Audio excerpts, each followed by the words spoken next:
सटीक रणनीति की अगर मैं बात करूं तो यदि मैथ्स आपका वीक है, बेटा सटीक रणनीति, और सुन लीजिए, अब ये मेरे विचार हैं आप लोगों के लिए। बहुत सारे बच्चे कहते हैं सर मेरा मैथ्स वीक है। पहली बात तो हम इतना मन से पढ़ा रहे हैं, आपका मैथ्स अब तक वीक क्यों रहा? इतने अच्छे अच्छे आपको हम पसंद नहीं, हमारी शकल पसंद नहीं है, तो यूट्यूब पर और बहुत अच्छे अच्छे मलूक मलूक शहजादे टीचर हैं, आप उनसे क्लास ले लो, है ना बच्चों। तो कुल मिलाकर के बच्चों आपसे बस मैं ये कहना चाहता हूं, अगर आपको मैथ्स सीखना है ना, तो बहुत सारा बच्चा ऐसे कह देगा, पता है बच्चा क्यों कंफ्यूज होता है? वो होता है कि यार मैं तो आर एस अग्रवाल से पढ़ रहा हूँ, दूसरा आके अरे आजकल आर एस अग्रवाल से थोड़ी ना कोई एक भी सवाल आता है, वो तो बहुत पुरानी बात होगी, आजकल तो अपडेटेड क्वेश्चन आते हैं, उसका दिमाग खराब।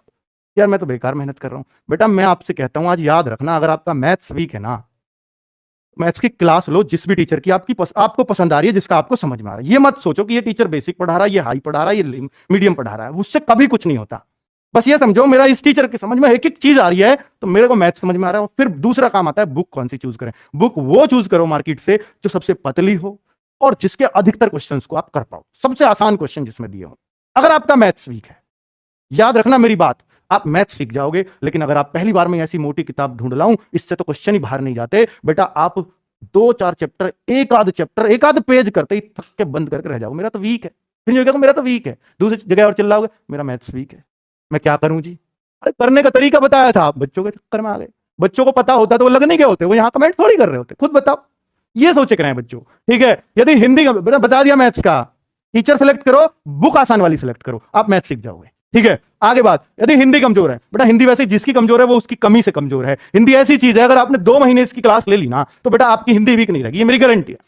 चाहे आपने कभी हिंदी नहीं पढ़ी है, चाहे आप पूरे अंग्रेज हो, तब भी हिंदी कमजोर नहीं रहेगी, क्योंकि आप दिन रात हिंदी बोल तो रहे हो, ठीक है। तो आपको सबसे आसान सब्जेक्ट जो सबसे आसानी से समझ में आता है वो हिंदी है, क्योंकि इसकी वोकेबलरी हमें बिल्कुल नहीं रटनी पड़ती, बस पर्यायवाची पढ़ने पड़ते हैं, बाकी सब तो लग जाते हैं, ठीक है। तो ग्रामर बड़ी सटीक है इसकी, हर चीज में तर्क है, वो एकदम से लग जाती है बच्चों, वो एकदम से क्लिक कर जाती है। मैं कहता हूं सुबह 9 बजे की अगर नवीन सर की क्लास भी आप लेते रहे ना, यूट्यूब पे फ्री ऑफ कॉस्ट क्लास है, वो है तो प्रैक्टिस सेट, लेकिन उसमें जो साइड बाय साइड की चीजें बताते जाते हैं ना, तो बेटा उसी से बहुत कुछ कवर हो जाता है, ठीक है। और साथ में अगर आपको बिल्कुल बेसिक से चैप्टर वाइज पढ़नी है और सिर्फ यूपी पुलिस के लिए, तो हमारी एक आजकल बुक भी आती है, तो उसमें सिर्फ यूपी पुलिस का मटेरियल रखा गया है, ठीक है। तो हिंदी की बुक आपको मिल जाएगी अगर आप चाहो तो। हिंदी वीक है तो बेटा ये काम करो, मैथ्स वीक का बता दिया। जीएस पढ़ने का मन नहीं करता, जीएस किसी की वीक नहीं होती, वीक उसकी होती है जिसका जीएस पढ़ने का मन नहीं करता, याद रखना ये बात। अगर जीएस आपने पढ़ने का मन ही नहीं कर रहा तो आपकी वीक रहेगी। अब इसके लिए क्या करें बच्चों, जीएस के बहुत सारे सब्जेक्ट, बहुत सारे पहलू हैं, बहुत सारी क्लासेस इसी की वजह से बढ़ती हैं। तो मैं आपसे ये कहता हूं कि जीएस में आप पहले ये देखिए, आपका सबसे ज्यादा मजा आपको किसको पढ़ने में आता है? हिस्ट्री, ज्योग्राफी, इकोनॉमिक्स, आपको पॉलिटी, सबसे पहले ये देखिए कि आपको सबसे ज्यादा मजा किसको पढ़ने में आता है। तो आपको लगता है हिस्ट्री पढ़ने में आता है, तो हिस्ट्री पढ़िए, पहले एक पोर्शन को खत्म कर दीजिए।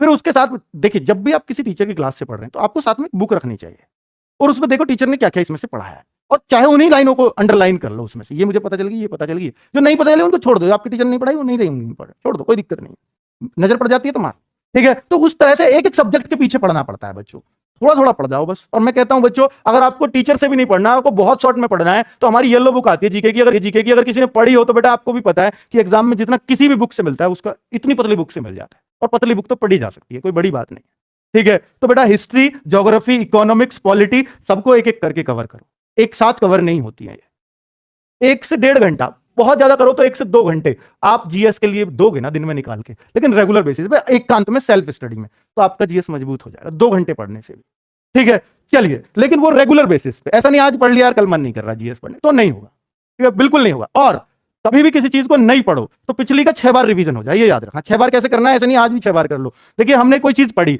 आज पढ़ी, 2 तारीख को पढ़ी, 3 को, 4 को, 5 को, 6 को, हम इसको पढ़ रहे हैं, आज इसको पढ़ रहा हूं, कल जब मैं दूसरी चीज को पढ़ूंगा तो पहली चीज का रिवीजन करूंगा, जब मैं तीसरी को पढ़ूंगा तो इन दोनों को रिवीजन करूंगा, जब मैं ये करूंगा तो इन तीनों को रिवीजन करूंगा जो 3 दिन में पढ़ा था। तो इस पर क्या हो गया, इस पर 3-4 बार रिवीजन हो गया। तो यानी जब 6 को पढ़ोगे तो इसको एक बार और रिवीजन, 6 बार पढ़ने के बाद जब 7वें पे आओगे तो इसको छोड़ दो। अब जो 2 तारीख को पढ़ा था, 3 को, 4 को, 5 को, 6 को, 7 को पढ़ो। अब जब 8 पे आओगे इस 2 वाली को छोड़ दो, फिर अगली पढ़ो। तो क्योंकि ये अब आपके परमानेंट हो चुके हैं, 6 बार ये माना जाता है कि अगर कोई चीज 6 बार पढ़ ली जाए तो वो बेटा हमेशा के लिए परमानेंट हो जाती है। जो उन बच्चों के लिए नसीहत जो किताब से जीएस पढ़ते हैं और वो कहते हैं कि मैं अगला पढ़ता हूं पिछला भूल जाता हूं, उनके लिए ये, ठीक है, अब आप देख लेना, अगर आपको ये अप्लाई कर लिया तो आपकी जीएस वीक नहीं रहेगी, बाकी आपकी मर्जी है। रीजनिंग को हथियार बनाओ बच्चों। रीजनिंग अगर किसी की वीक है तो ये सिर्फ और सिर्फ आपकी कमजोरी है। रीजनिंग हर उस बच्चे का जो यूपी पुलिस का एग्जाम देगा उसका हथियार होना ही चाहिए। अगर वो नहीं है ना बच्चों, तो वो सिर्फ आपके सिलेक्शन में बाधा पैदा करेगा, कभी सहायक नहीं हो सकता। इसको तो कभी वीक छोड़ना ही मत। अगर छूट रही है तो वो सिर्फ आपकी गलती से। अगर आपको लगता है कि मुझे रीजनिंग मुश्किल लग रही है तो उन चैप्टर को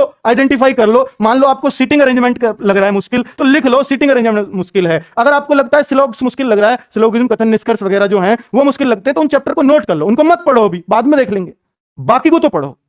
जो आपको वीक लग रहा है उसको छोड़ दो, उसको तसल्ली से पढ़ूंगा किसी टीचर से। बाकी का अच्छे से पढ़ो और मॉक टेस्ट में अपनी गलतियों से सीखो कि जब मुझ पे ये अच्छे से आता था रीजनिंग का ये क्वेश्चन, तो मेरा गलत क्यों हुआ, आगे कभी गलत नहीं करूंगा, ये प्रण लो, तो बेटा आपका सिलेक्शन होगा। आज मैंने इतनी लंबी बातें की, मैं कभी नहीं करता कि आपके सिलेक्शन रूपी बातें थी, तो बच्चों मुझे करनी पड़ी। और मुझे उम्मीद है कि इस वीडियो से आपको बहुत मोटिवेशन अंदर से आएगा और आप बहुत सटीक अपना एनालिसिस कर पाओगे और बहुत कुछ आप अपनी पढ़ाई में सुधार कर पाओगे। और बच्चों निश्चित रूप से मेरा अंतिम उद्देश्य यही है कि आपका सिलेक्शन हो इस 26,382 की पोस्ट में। एक पोस्ट आपकी हो, वो नहीं चूकनी चाहिए आपसे, चाहे कुछ भी, हमसे कितनी जान लगवा लो, खुद कितनी जान लगा लो, पर बेटा ये मौका हाथ से मत जाने देना। क्योंकि बच्चों सबसे ज्यादा प्राउड फील आपके माँ बाप को आपकी सफलता पर होता है। क्योंकि मेरे लिए तो तुम नहीं लगे, दूसरा बच्चा लग जाएगा, दूसरा नहीं तीसरा लग जाएगा, क्योंकि गवर्नमेंट तो खाली तो लेके नहीं जाएगी पद, और सब पढ़े हुए तो लगेंगे हमारे, है ना बच्चों। तुम नहीं लगे, ये लग गया, मुझ पे क्या फर्क पड़ता है, मुझे तो दिख रहा है, मेरे तो सारे बच्चे लगे भैया, इतने सारे मैंने तो भर दिए।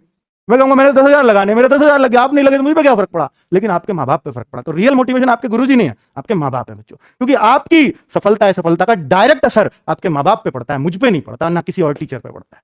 ठीक है बच्चों, तो ये याद रखना। ये मैं ये नहीं कह रहा कि मेरे से आपका लगाव नहीं है, मेरा आपसे लगाव नहीं है, लेकिन मैं सच्चाई बता रहा हूं आपको।